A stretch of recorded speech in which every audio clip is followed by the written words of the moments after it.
QuaranJazz. Listen while you're home.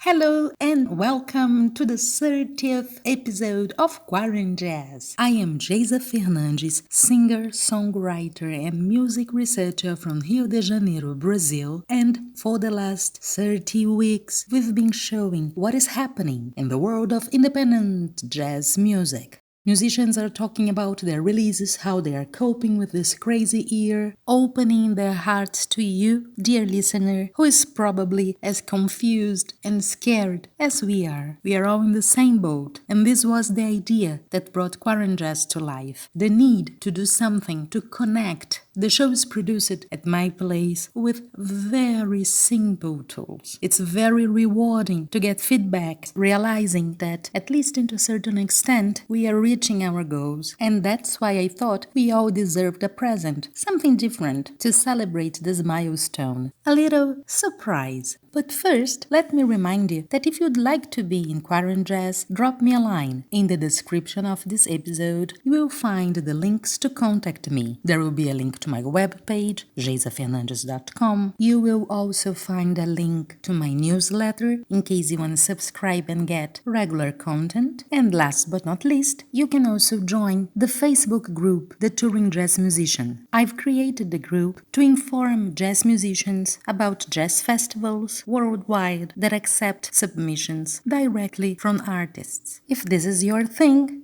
join the discussion, The Touring Jazz Musician on Facebook. But I said I had a surprise for you, so here's my surprise. Up to now, we have been listening to jazz musicians and their stories in QuaranJazz. But today, in order to celebrate our 30th episode, we are going to have a different one. And what is different about it? Well, to start, my guest this week is not a musician. That's right, she belongs to the group of people with power to decide whether the email that you've been working on for hours, rereading, re-editing, will be opened or not. And she's ready to share lots of important information with us. So drum roll, please.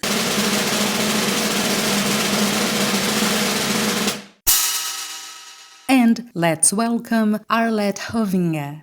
Thank you, Arlette, for your participation. I'm so glad that you had the time for sharing all these golden nuggets of wisdom with us. Really happy to have you here in QuaranJazz. So let's start. Can you explain to our listeners what you do, which tasks and skills are involved in your job? We want to know everything.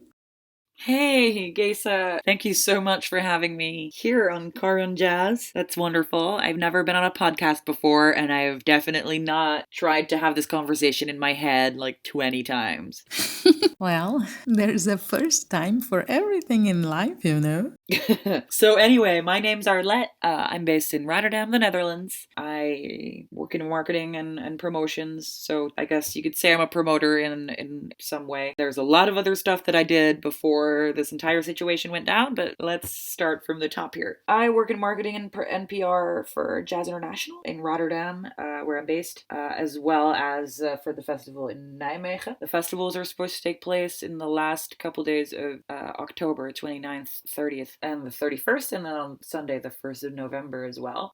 So fingers crossed, because that's going to be the first jazz festival of the country, I guess, sort of. It's, like you're used to taking an annual pilgrimage, and it's not happening this year. That's kind of how I feel about all of these wonderful festivals that didn't happen. Like, I was going to go on the jazz train to Berlin this year. I mean, come on. For Jazz International, I do their festival, and I also promote their Jazz International Rotterdam's concerts in venues across the city. And that includes now, lucky me, a wonderful series called Één op Één, that's Dutch for one-on-one, where we connect young Rotterdam-based jazz artists with one of their personal heroes, which is great, because it's like an on-stage mentoring session, I guess. I mean, we provide them with like a really great rehearsal space. These young cats get like a photo shoot with a good photographer in a really nice studio, and we got a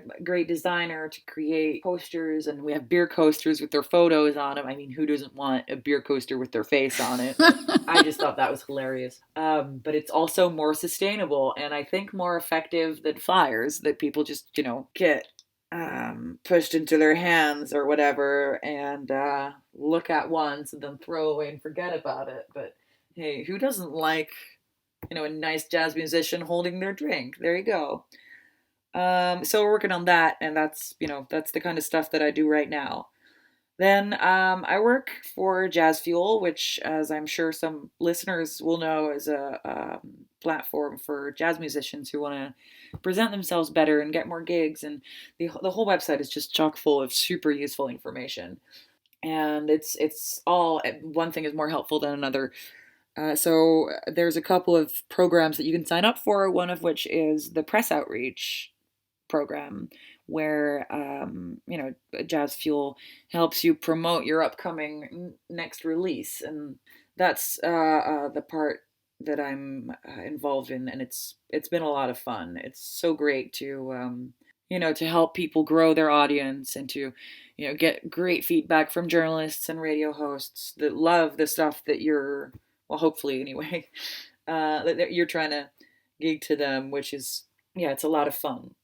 So before Corona, I worked for Earthbeat Agency, and I kind of still do for as far as possible, where I produce tours, did a lot of pre-production with festivals, tours, venues, whatever, and I was supposed to go do bookings for them as well. We never got around to that, and I think in the future I will actually, but I'm not sure. I never thought being a booking agent was going to be in the cards for me. In fact, I've always said that I didn't want to. Then, an opportunity arose that someone made me an offer I couldn't refuse, I guess. So, that's something that is bound to happen in the near future that I can't really say much about yet, but it's exciting because it's such a great crowd and they're such amazing people and I love working with them and I really, really, really want to just, keep that fire burning together. So I'm excited to get started with that again as well. And then finally, I mean, in Rotterdam, I am coaching a group of students to organize Stuka Fest Rotterdam, which is a festival based in student rooms, which should take place in February of next year. And it is it's so fun to see them, discover how it works. Because, they run production and they talk about lineups and fee negotiations and promotions and who do we talk to? We have a press list. How do you write a good press release? And what about finances, budgeting, Chamber of Commerce registration as the foundation that you are if you want to apply for funding. How does applying for funding even work? To write a project plan for it. It's a lot of stuff to take on, and they're doing a really, really great job. I'm extremely proud of them. And I know that you've been working on a book as well. What can you tell us about this project? So I'm bringing all of these things that I'm working on, talent development, promotion, production, together in this one monster project called The Artist Promoter Gap, which is a book that I'm writing about artist promoter communications or lack thereof, which is hopefully a good toolbox for musicians, not just in jazz, although it's geared toward jazz musicians because that's my industry, but not just for jazz musicians, but for all musicians to try and craft and maintain meaningful and long-term relationships in the music industry.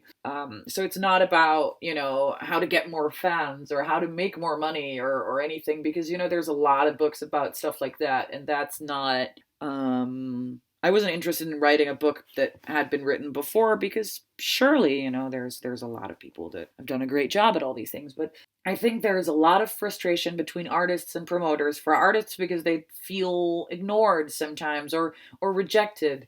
when their emails aren't answered, or when a gig that they really, really want doesn't materialize for some reason or other. And I think that a lot of promoters get frustrated because they are not perceived or treated the way that they would like to be perceived or treated. And that results in them ignoring people that might otherwise actually be completely brilliant, meaning that an audience misses out on potentially great music because of this disconnect between these two groups that inevitably always need each other. At the end of the day, there is no show without either of these two people. Someone needs to keep a club running, and someone needs to be on stage at that club to make that club what it is, because audiences will always want music.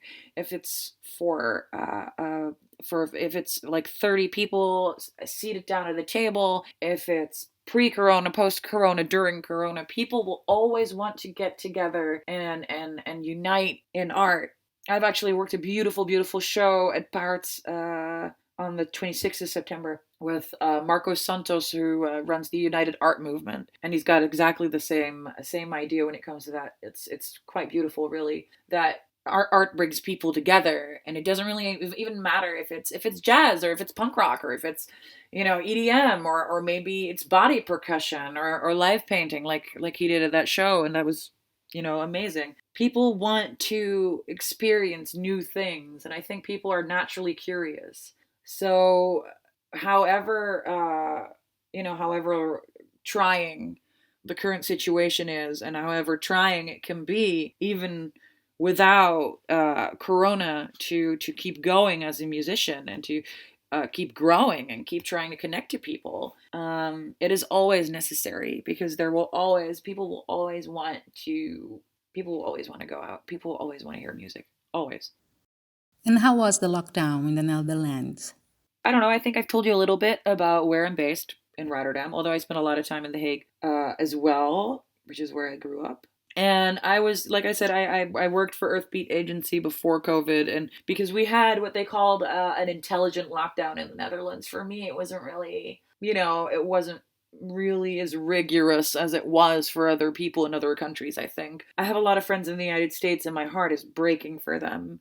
It really is. It's just, you know, venues that can't reopen, even though it's been proven that they can socially distance, and in a lot of cases, especially outside. I mean, if you're, I don't know, in a southern state somewhere where the weather's glorious, why can't you socially distance and go out and have music there like that? Because, research has shown that things are, it's a little safer outside. At the same time, the situations are so different here and in the United States, for example, and in the UK. I mean, we're all trying to stay safe, but we're all trying to stay sane at the same time. And I think that's a very, very difficult combination and difference that at this point, I don't envy the people that are in positions of power where they have to make these decisions. Because in the Netherlands, I think we've done fairly well, which is why we have music and why we have shows and why I'm still here on the scene. And we're having this conversation right now. But, oh my God, I think nobody can actually wait for this thing to finally be over. It's so complicated, and it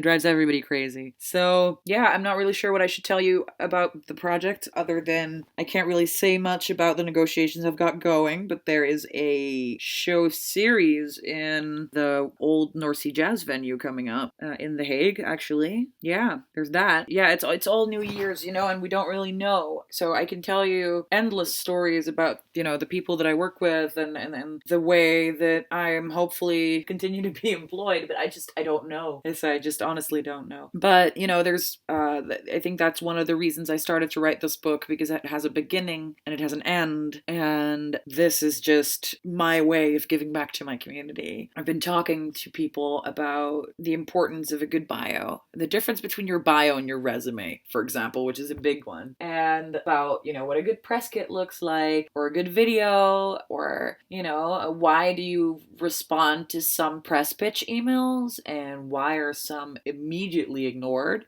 That's a big thing. And then what else is there? How does crowdfunding work? How can you use crowdfunding not to look like a beggar, but actually to interact with and grow your audience? How does that work?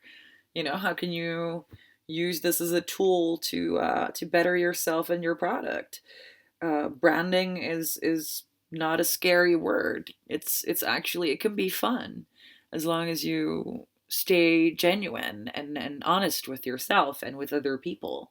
So um, I'm hoping that it'll be helpful to musicians, and I'm hoping that when it comes out, people will actually want to read it because, it's the only product you can buy that will give you insights in, promoters' minds in, I think, about 20 countries right now. I've spoken to some of my friends, of course. I've had hour-long conversations with them. And then I've spoken to people in, I spoke to Ivan Larsa, who is the director of Oslo Jazz Festival, and Bogdan Benigar in Ljubljana. And then, there's people in Australia, in the United States, in Russia, in Korea, in Chile, in Mexico, South Africa. I've really, really tried to look at as many corners of the world. And sometimes I ask people the same question 4 times, just so I was sure that what I'm writing down here and what this book is about is consensus in the jazz industry. And of course, there's always bad apples, and there's, just like you are probably going to do something dumb and fail a million times until you get up again and do the same thing but better, or do things differently. Everyone, whether you're on stage or whether you're behind the scenes like me, everyone has to do dumb shit at least a million times, because you don't grow great, out of nowhere. Talent does not grow on trees. I think talent is a combination of practice, of mentality, and of just, rebuilding yourself time and time and time again, because you have this feeling and this drive, and there's nothing in the world that you would rather do than this. You just, you got it. I think it's a Japanese idea, where they, when you drop like a porcelain cup, for example, and they use like this gold plated glue or something to put it back together so that you can like look at the cup and yeah, it broke, but now it's extra beautiful, because it has all this experience. It's kind of survived and reemerged, I suppose. And I think that's a funny and an interesting way to look at that, because it works the same way for musicians. I think we should be a little more forgiving toward ourselves and just try to be the best person you can be in your community, in your project, with the people around you, especially now, because everyone is hurting. Whether we're working or not, everyone is hurting. So patience and kindness are the real virtues, I think, that people are looking for right now. You certainly gave us a lot to think here. And what kind of short, practical advice would you give to musicians? Well, not only musicians, anyone working the creative field. Hi, musicians. Buy my book. No, I'm kidding. I'm kidding. That's great advice. That's the best. It's like a short practical advice. I mean, like I said, be kind, be patient, and be honest. But also, if you don't, if things don't work out for you, reach out to someone and ask why. Don't necessarily ask how, because that's not the first question that you need to want to answer. What this is about is growth. It's always about growth. It's about being genuine and bettering yourself. So if things don't work out for you and you've sent out 100 emails and nobody gets back to you, find someone. Marcella Pupini actually said this. I'm quoting this from the book. She's wonderful, by the way. And she said, get mentoring and get someone to tell you why you're crap and not that you're crap. And it could be so many things. It could be the way your brand looks. It could be using weird colors or an ugly website that makes me want to gouge my eyes out. They exist. I swear to God they do. Or it could be that maybe it is the music. Maybe you're doing something that just isn't really you. Or maybe it's the email you sent. I met one of my best friends because she sent me an email saying, "Hey, dear Miss such and such, blah, blah, blah, blah." And it was like the longest business email I've ever read in my life. I hate those. Please don't treat me as a businesswoman, because we're not in the sales business here. That's the mantra of the book. We're not in the sales business. We're in the people business. So do not be afraid to reach out to people. And because when you reach out asking for help, that is infinitely more genuine than just reaching out because you want something from someone. Nobody wants to be used. Okay, so thanks for coming to my TED Talk. Humans making human business. Very well put. I like that. And I'm glad that you are highlighting it. Thank you. So you've selected for us a track from one of the groups you work with, a track that will be included in our QuaranJazz playlist, of course. No talk, all jazz. And I would like you to tell us why you've chosen this particular group and something about the track. Let me tell you something about this awesome band called Settlers. They're from Russia. I was in Russia about a year ago, almost a year ago. Oh God, in Russia a year ago to be a juror at Jazz Across Borders, which is I think the biggest jazz conference. At least it's the biggest jazz conference in Russia, and I think it might actually be. I think only Jazz Ahead is bigger, but I'm not entirely sure of that. But anyway, it was a great event, and at this competition that we were judging, I saw this band, and it's led by this a lovely girl, Yana Shelpakova, and they mix Russian folk music with jazz and funk and a whole lot of groove. And the song that I selected at first is it's called Selo Feselo, and it got me instantly because it's fun, it's it's upbeat, but you can hear very clearly hear the folk. It's just I think these kids, I don't even know how old they are, but yeah, there's such a boatload of young exciting talent in Russia, and I think the Russian jazz scene really deserves a little bit more love internationally, because a lot of people, at least in the Netherlands, know Igor Butman, for example, but a lot of these younger names like Settlers, like Konstantin Kazanovich, there's so much out there. There's so much to explore, and I'm when things go back to normal, I hope that that's one thing that I could be a small part of. So here's some Russian folk jazz for you, and please enjoy. Oh, by the way, Selo Veselo, I'm only just learning Russian, but I think it means the village is fun, or fun village, something like that. So bear with me if that's wrong. If anybody's listening who speaks Russian, feel free to shoot me a message and correct me. I try to answer all of my emails, even the mass mailing ones that I get. I try to get back to those. So this is Selo Veselo by Settlers, and check out their latest single as well, which has just been released like a little while ago, from what they told me. Okean More. It's called the Ocean Lake, I guess. It would be my guess, but I'm working on my vocabulary almost on a day-to-day basis. This is thank you so much again for having me. It's always a little bit awkward to talk about myself this much, as like I said, I usually promote other people and not myself. But no, it's been super fun. So thank you for having me, and I hope that my babbling about my job and my drive to help give back and help talent develop has given anybody some meaningful information and something to work with. Thank you. Of course! It was so useful, so interesting. This is the kind of information that we musicians are always looking for. Thank you so much for sharing your knowledge with us. Really, it was really fun. Thank you. And a wonderful present to all of us. Thank you very, very much. And thank you, dear listener, for staying with us so far. This was the 30th episode of QuaranJazz. I'm Geisa Fernandes, singer, songwriter, and music researcher from Rio de Janeiro, Brazil. And if you want to share your stories here with us in the show, or if you have any questions, suggestions, critics, compliments to make, drop me a line. Do you know how to contact me? You just have to check out the links in the description of this episode. You can use the contact form on my website, geisafernandes.com. You can subscribe to my newsletter and get free regular content. And last but not least, if you like social networking, you can join the group, The Touring Jazz Musician. There you'll find updates and information on jazz festivals that accept submissions directly from artists. The Touring Jazz Musician on Facebook. Join the discussion. Once more, thank you very much for your company. Yes, we made it. 30 weeks.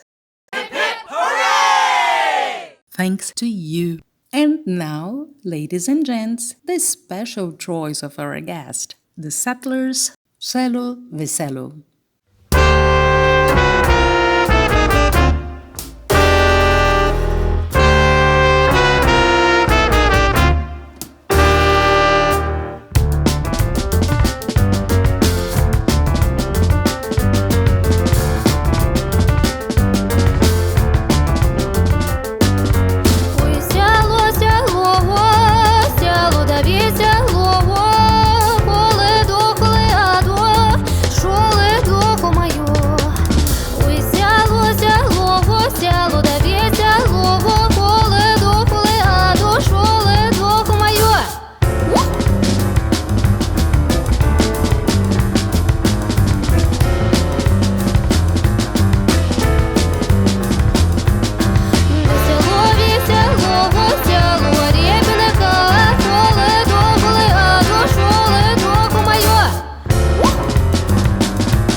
QuaranJazz. Listen while you're home. QuaranJazz, a podcast by Geisa Fernandes.